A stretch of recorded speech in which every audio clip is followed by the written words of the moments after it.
It was recently announced that Starfield has crossed 10 million players, which frankly is the least surprising piece of gaming news all year. Like, whoa, you're telling me that a brand new Bethesda RPG that launched on Game Pass managed to get 10 million people to play it is reality made of eggs? That's insane. Bethesda confirmed the news a little less than 3 weeks after the game's official launch, and reactions were basically exactly what you'd expect. You have the rational people and the normal gamers being like, oh, that's cool, or yeah, that sounds about right. But then you also have the die-hard PlayStation guys falling into the realm of 10 million players actually sucks, or 10 million players actually means it's a flop. And I really don't know what you guys are doing at this point. Like, I gotta tell you, I don't get it. I just don't get it. Because if you were a die-hard PlayStation guy, you know, leading up to the launch of Starfield, yeah, I guess I can see the internal flow chart of your brain that would bring you to the point of just mindlessly bashing it on social media. Because,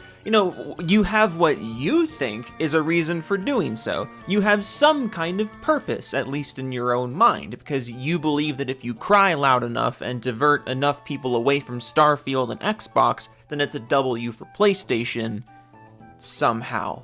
But like, the game is out. It's been out. It was a big success. The damage is done. It's time to hang up the capes, you know? But no, it's September 21st and the ponies are at it again, and they're doing their absolute best to act like 10 million people in less than 3 weeks on an M-rated brand new single player IP is actually a massive piece of shit. We're still doing this. Isaac says, for those who have a base of almost 30 million on Game Pass, I think it's not much. As a base that size, most don't play. Good try there. There were a few people doing this stupid routine. Here's another one. Kyle S says, why hasn't it seen 30 million? Since that's the subscriber number. And this is just such a stupid way of looking at this. Like, oh, 30 million people are subscribed to Game Pass, therefore every single one of them must have played Starfield, right? Because 30 million people, a random group of 30 million people, are all absolutely, definitely interested in an M-rated sci-fi Bethesda RPG.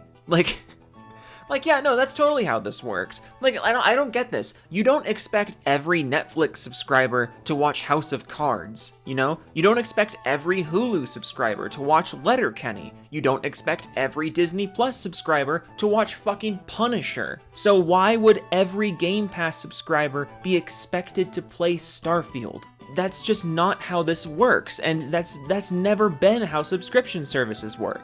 Girthworm Slim says, that's a phenomenal name. I'm gonna make fun of you, but that's a phenomenal username. Girthword Slim says, yeah, but who's still playing it? With all the great new systems in place, Bethesda forgot one thing, making it fun to play. The whole experience feels more like a chore than a good time. And as I've said many times before, concurrent player counts are not a good indication of how well a single player game is doing, because that's just not how metrics like this work, you know? A game that doesn't exist on people sharing the same servers obviously isn't going to be very well represented by concurrent player counts. But that being said, in some situations it can really show an insane level of success when a single player game is cranking concurrent player counts. Like in the case of Starfield, perhaps? According to Steam charts, Starfield is the 6th most popular game in terms of concurrent player counts. And remember, Steam doesn't have Game Pass. These are all $70 copies. And also, according to Xbox Live's most played charts, it's the 2nd most popular game. And I admit, I'm not sure exactly how Xbox defines most played. Like when you look at the Xbox Live most played, I'm not sure if that means by concurrent players or total playtime. But either way, this means that there are more Xbox players on Starfield than there are on Call of Duty, on Siege, on NBA, on GTA, on Apex, on Roblox, on Minecraft. Literally, the only thing beating Starfield on Xbox right now is Fortnite. Fucking Fortnite. That's it. But remember, Bethesda forgot to make the game fun. That's just so disappointing, isn't it? Girthworm Slim. Fuck, I love your name. I hate how much I love your name. Waffy says, let's see the numbers October 1st. Yeah, I hate to break it to you, but on October 1st, Starfield will still have broken 10 million players. This isn't the zinger you think it is. This is a milestone. There's no getting rid of it. On September 21st, over 10 million people have played Starfield. On October 1st, there will still be over 10 million people who have played Starfield. Fuck, why are we still doing this? Jake says, I find it hilarious that people are buying Xbox just for one game. What a waste. Oh, you guys want to see the most hilariously predictable thing ever about this? Read this tweet again, and then we just go over to his bio, and oh, goodness. Oh, golly. Just general rule of thumb, if you're a PlayStation guy, you're not in a good position to grandstand about people buying consoles for exclusive games. Because now you're in an awkward position where if you say literally anything positive about a Sony exclusive on Twitter, we can literally just respond with this screenshot and 2 words, "This you?" Forcing people to buy hardware they don't want just to play a game they're interested in is fucking lame. It's one of the worst things about the industry today. But you can't publicly be in Sony's corner while dumping on Microsoft for replicating the PlayStation business model. Hyped says, let's laugh at Starfield for losing to a racing game. 10 million in 1 week versus 10 million in 2 weeks. Whoa, dude, you're telling me that an E-rated franchise game on Game Pass hit 10 million players before an M-rated RPG that's also a new IP?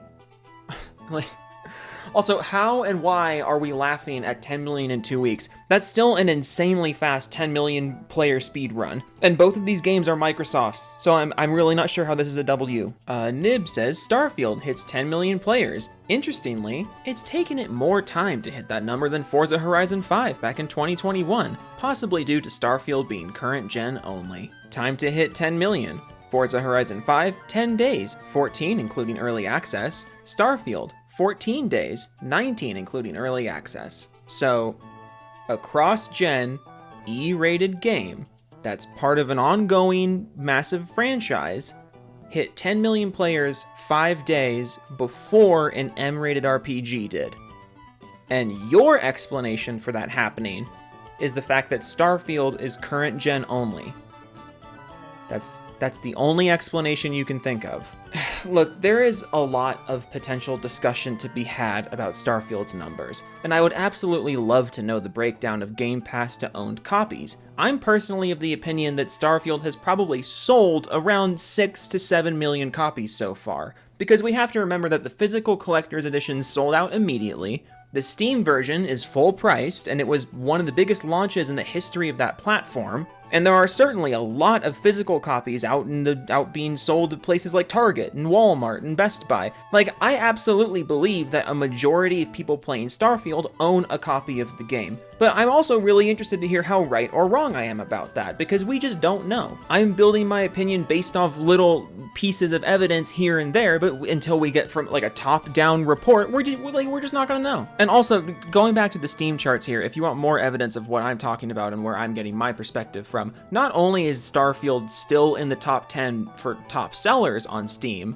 again, like almost 3 weeks after launch, it's still a top 10 bestseller on the platform. But again, it's also still in the top 10 for concurrent players, meaning as plenty of people surely have put the game down, or they start taking breaks, or they stop playing altogether, once they remove themselves from the Steam concurrent player account, there's tons of additional people coming in and taking their place. So it's not like the game went live, a bunch of people bought it in the first few days, and then nothing ever happened again. Like, the game is continuing to sell on Steam, and I'm focusing in on the Steam version because that version is completely unaffected by Game Pass. Just something to think about, you know? But if you're one of these people who is still obsessed with Starfield's numbers, I urge you, get a hobby.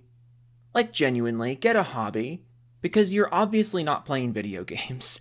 I'm always happy to continue dumping on these people and poking fun at them, but good lord, the game's been out for almost 3 weeks at the time that I'm recording this. Just fucking move on.